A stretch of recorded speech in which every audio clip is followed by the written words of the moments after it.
Hello everyone. Last lecture में हमने देखा था 19th सम सॉल्व किया था आपकी पीडीएफ में, और हमने देखा था कि जो भी कैटेगरी वाइज हम डिस्ट्रीब्यूट करते थे अभी तक, अकाउंट टाइप, अकाउंट नेम और अकाउंट टाइप, हम ये बनाते थे अकाउंट नेम और अकाउंट टाइप। उसके पहले हमने सोल्व किए थे, उसमें अकाउंट नेम पहले से दे दिए गए थे और हम सोल्व कर रहे थे। तो अब हम जो सोल्व कर रहे हैं उसमें 19th जो सोल्व किया था उसमें ट्रांजैक्शन दिया गया था, और ट्रांजैक्शन के ऊपर से हम अकाउंट नेम फाइंड कर रहे थे और उसको हम कैटेगराइज कर रहे थे कि ये पर्सनल में है, रियल में है या फिर नॉमिनल में है। वही प्रैक्टिस आपको ज्यादा से ज्यादा करनी है, क्योंकि आपको हमेशा ट्रांजैक्शन ही दिए गए होंगे। ट्रांजैक्शन के ऊपर से आपको पता चलना चाहिए कि ये ट्रांजैक्शन में कौन से दो अकाउंट, मिनिमम दो होंगे, कौन से दो अकाउंट इफेक्ट करेंगे, वो अकाउंट आपको निकालने हैं अलग से और उसको कैटेगराइज करने हैं, उसका अकाउंट टाइप फाइंड करना है। ऐसा हमने एक सम किया था 19th, उसमें प्रैक्टिस की थी। आज हम सोल्व करने जा रहे थे 20th, आपकी पीडीएफ में 20th सम है। ये मैंने आपको उस लेक्चर में भी बोला था कि ये जो प्रैक्टिस हम कर रहे हैं वो प्योर प्रैक्टिस बेस्ड क्वेश्चन रहेंगे। ये टॉपिक ही प्रैक्टिस बेस्ड है, क्योंकि इसमें कोई रूल नहीं है कि इस रूल को फॉलो करेंगे तो आपको पता चल जाएगा कि ये अकाउंट इफेक्ट कर रहा है, ये अकाउंट इफेक्ट कर रहा है। इसमें प्योर आपको प्रैक्टिस ही लगेगी। प्रैक्टिस के ऊपर से आपको लॉजिक फाइंड करने में हेल्प होगी और आप आसानी से अकाउंट नेम उसमें से निकाल सकोगे। जितनी प्रैक्टिस करोगे उतने कम है। अलग अलग टाइप के ट्रांजैक्शंस आपके सामने आते जाएंगे, उसकी आप इफेक्ट निकालोगे तो आपको पता चल जाएगा कि कौन कौन से अकाउंट इफेक्ट हो रहे हैं। तो जितनी ज़्यादा आप प्रैक्टिस करोगे, जितने ज़्यादा आप ट्रांजैक्शंस रीड करोगे और उसमें से निकालोगे अकाउंट्स, तो उतने ज़्यादा आपको फायदा रहेगा। इसमें हम जितने भी ट्रांजैक्शन है वो तो कवर कर ले रहे हैं। उसके आगे आपको एक्सरसाइज के भी सम सोल्व करने हैं, क्योंकि एक्सरसाइज में भी ट्रांजैक्शन दिए गए हैं। ट्रांजैक्शन को आप सोल्व करोगे तो आपको पता चलेगा कि कौन कौन से अकाउंट सोल्व करने हैं, इसमें कौन कौन से अकाउंट इफेक्ट कर रहे हैं। ओके, तो आज हम सोल्व करने जा रहे हैं 20th open A T save account of A creditor. Okay, आपको सिर्फ ये जो उसमें जो आंसर दिया है गया है वो आपको देखना भी नहीं है, आपको सिर्फ अकाउंट नेम और अकाउंट टाइप निकालने हैं। फर्स्ट ट्रांजैक्शन है, उसमें बोला है bought goods from Ram. Okay, Ram के पास से हमने गुड्स परचेज किया। तो कोई भी गुड्स आप परचेज करो तब गुड्स के लिए हमारा स्पेशल अकाउंट है, वो है परचेज अकाउंट। परचेज अकाउंट होगा एक, आप याद रखिए कि गुड्स अगर परचेज करो तो ही परचेज अकाउंट यूज करना है।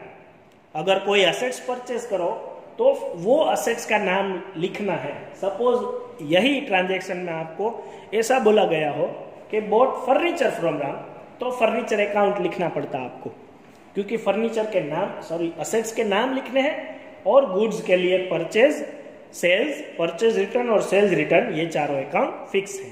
इसमें गुड्स है इसलिए परचेज अकाउंट लिखा। दूसरा अकाउंट आएगा राम अकाउंट। हमने किसके पास से परचेज किया, वो पार्टी अकाउंट। हमने राम क्यों लिखा, क्योंकि ये ट्रांजैक्शन कैश ट्रांजैक्शन नहीं है, इसमें कैश नहीं बोला गया है, और दूसरा पार्टी का नाम दिया गया है। ये आइडेंटिफाई करने की मेथड है।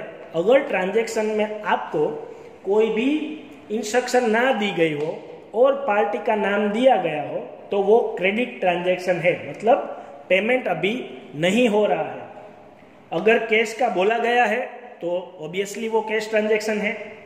अगर कैश का भी ना बोला गया हो और पार्टी का भी नाम ना दिया गया हो, सिर्फ इतना कहा गया हो कि बोट गुड्स वर्थ ₹5,000, तो उसमें आपको कैश ट्रांजैक्शन समझना है, क्योंकि क्रेडिट ट्रांजैक्शन में पार्टी का अकाउंट बनेगा और पार्टी का अकाउंट अगर ना दिया गया हो, नाम ना दिया गया हो, तो वो उसको कैश ट्रांजैक्शन समझना है। अब इसको कैटेगराइज करते हैं। चलो, परचेज अकाउंट, तो purchase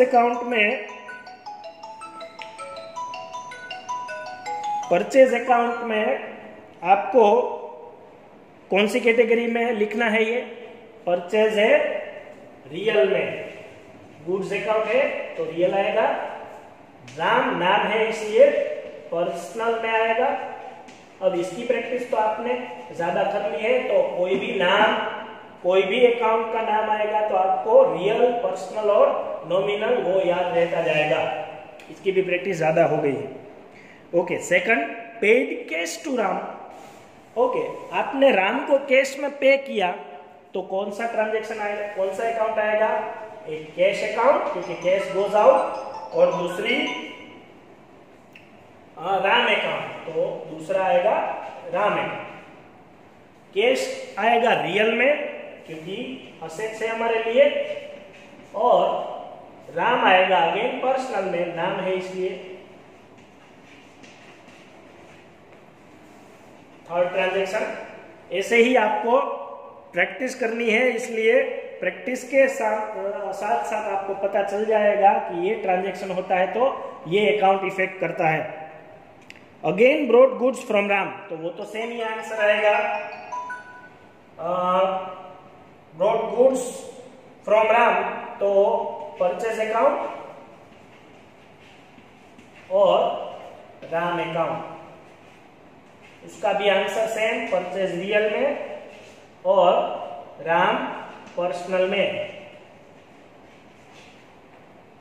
fourth transaction, goods return being defective to Ram. Okay, हमने राम के पास से परचेज किया है, वो डिफेक्टिव निकला गुड्स और हमने रिटर्न कर दिया, तो परचेज किया हुआ गुड्स रिटर्न करो तो उसको बोलते हैं purchase return account. Purchase return account, किसको हमने रिटर्न किया? राम को, तो अगेन राम अकाउंट आएगा। अगर आप परचेज करते हो राम के पास से तो भी राम अकाउंट आएगा, उसको आप रिटर्न करते हो तो भी राम अकाउंट ही आएगा, क्योंकि पर्सन का नाम इंक्लूडेड है उसमें। ओके, परचेज रिटर्न किस कैटेगरी में आएगा? परचेज रिटर्न गुड्स की कैटेगरी में आएगा, मतलब वो रियल में आएगा और राम नाम ही है इसलिए पर्सनल में आएगा। फिफ्थ ट्रांजैक्शन उसमें दिया गया है, paid cheque to Ram. Okay, हमने चेक दिया राम को, तो अगेन पार्टी अकाउंट है तो राम अकाउंट तो आएगा ही, और हमने इस बार कैश की बजाय चेक पे किया है इसलिए बैंक अकाउंट आएगा। कहीं भी हम चेक का ट्रांजैक्शन लिखे तो उसमें बैंक अकाउंट इन्वॉल्व होगा। राम आएगा पर्सनल अकाउंट में, और बैंक के दो आंसर हो सकते हैं। बैंक में आप लिख सकते हो पर्सनल अकाउंट, इसमें अगर नाम दिया गया हो तो पर्सनल अकाउंट भी लिख सकते हो। अगर नाम ना दिया गया हो और आपको रियल समझना है तो आप रियल अकाउंट भी समझ सकते हो, क्योंकि इसकी इफेक्ट बैंक बैलेंस में होगी। बैंक बैलेंस तो हमारे लिए रियल ही है, तो इसमें मैं दोनों आंसर लिख सकता हूं, रियल भी है और पर्सनल भी हो सकता है। एक बार फिर समझिए, अगर आप बैंक अकाउंट को नाम के हिसाब से समझना चाह रहे हो तो पर्सनल अकाउंट लिख सकते हो, भले ही इसमें नाम ना दिया गया हो।